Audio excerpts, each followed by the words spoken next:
Hello, hello.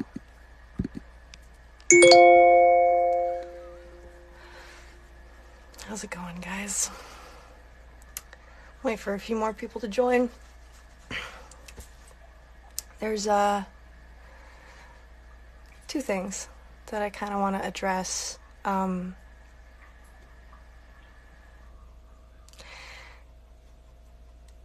First thing, let's go with the lighter one. The first thing is I did an interview. I think it was for the wolf shoot that I did. But a few other articles took what I said in those and made their own articles out of it. And one of the questions asked was, they wanted me to list bands and artists that influenced the sound that my band does. So I listed people like Camp, Ray LaMontagne, Joe Purdy, some really amazing folk bands and artists that I really love. I adore Simon and Garfunkel and Van Morrison. And some people were really upset that I didn't put my father on that list. And I would like to clarify that the question was not, who do you think is a musical genius? It wasn't, whose music changed your life? It wasn't, name some of the greatest artists of all time. The question was, which artists influenced the way you sound? So, naturally, I chose folk artists that, when I listen to their music, I'm like, damn, I want to do that. I want to sound like that. By not putting my father on the list, in no way am I not acknowledging the musical genius he is. I'm not trying to discredit him in any way. I'm not trying to avoid acknowledging everything that he's done for me. And while I have worked very hard to grow my platform, that platform wouldn't exist in the first place if it was not for him. I'm not ignoring these facts.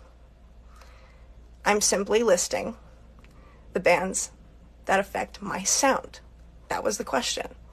So I choose these. My dad did shit with Carlos Santana and Eddie Van Halen, pop, rock, soul, some of the greatest music of all time. And I'm over here with a fucking banjo and mandolin. Totally different thing.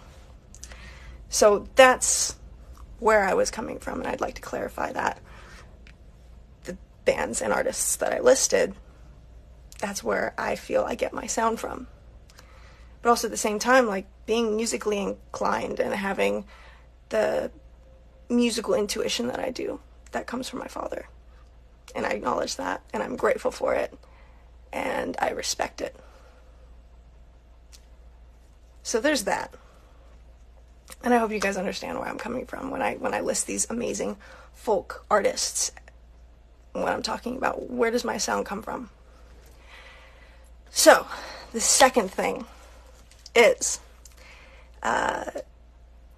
some people have taken screenshots of one of the many scars I have on my arm. This scar just so happens to be on top of one of the 7 tattoos I have for my dad. I have 7 tattoos for him. One of them's on my arm. I also have a lot of scars that are on both arms as well as my legs. It's not a secret that I've struggled with self-harm for the last 10 years. I've talked about it many times. And I've talked about it a lot, several times in the last several years.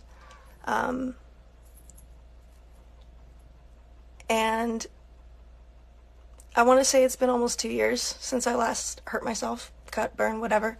And it's something that has taken a lot of work to overcome, therapy, all the good things. But people are really not upset that I hurt myself, but upset that this specific scar is on top of this tattoo.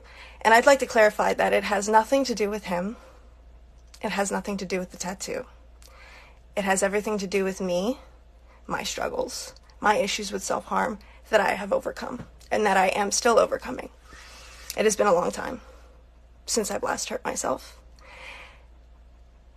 And again, yeah, it really has nothing to do with the tattoo specifically. You know, if I wanted to, people are accusing me of having like resentments and issues with my father. If that was the case, I would just get the tattoo removed.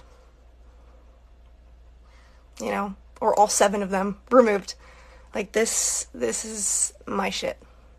These are my issues. And I'm working on overcoming them. You know, it's been a long time. So I just wanted to clarify that, and I really hope you guys understand where I'm coming from. I tried to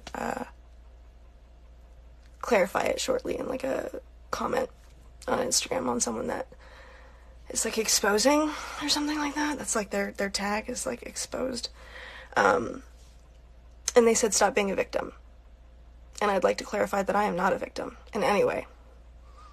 If you're bringing up the word victim, that's you that's bringing it up. I'm not.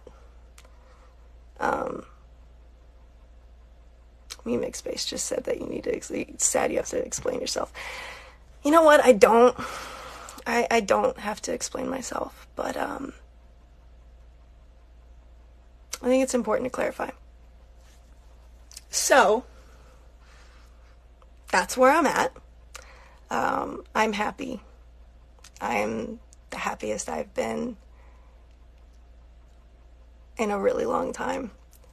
And I have a lot of gratitude and just so many things to be grateful for. So many things to be grateful for. And it seems like the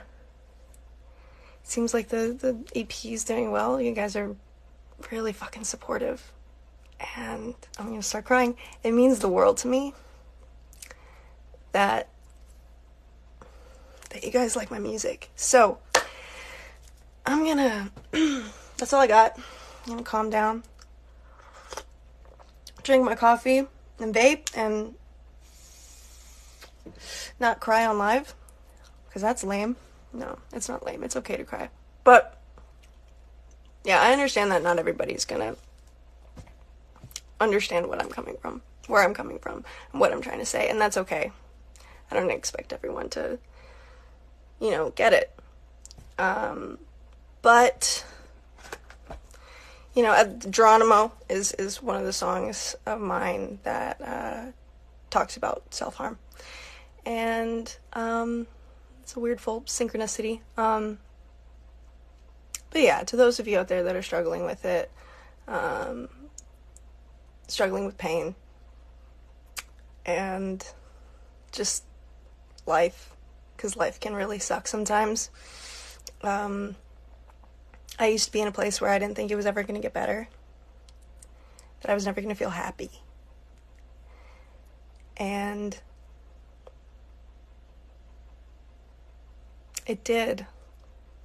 You know, I didn't believe anyone when they told me that it's going to be okay, it's going to get better. Didn't believe them. But the people that said that were right. And it's probably going to get harder. You know, there's going to be more challenges. There's like a saying, new levels, new devils. There's going to be a lot of curveballs thrown my way. And I understand that. And same with everyone, you know. Life isn't supposed to be perfect, but it does get better. So thank you guys for tuning in. Thank you for your support and all the love. Yeah, that's all I got.